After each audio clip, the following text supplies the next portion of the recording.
Obrigado, senhora presidente. Bom, em primeiro lugar, eu queria parabenizar o trabalho do secretário Daniel Luz, colega vereador, de fazer um trabalho tão bem feito também na Festa da Uva e com tão poucos recursos, que a gente sempre bateu aqui, né? A secretaria que menos tem verbas, a secretaria que menos tem dinheiro, que faltaria só apagar a luz, fechar a porta e ir embora, né? E que se empenha e que traz resultados. E eu digo mais aqui porque eu vivo batendo e vou continuar batendo enquanto eu estiver aqui.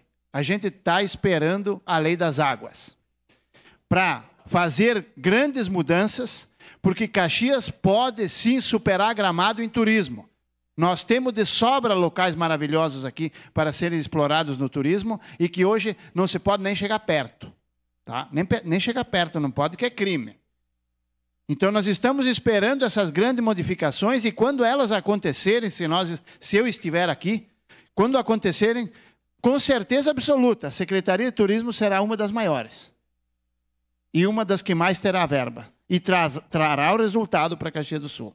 Então, por esse motivo, quero parabenizar o secretário, parabenizar o trabalho, que aqueles que com tão pouco fazem muito.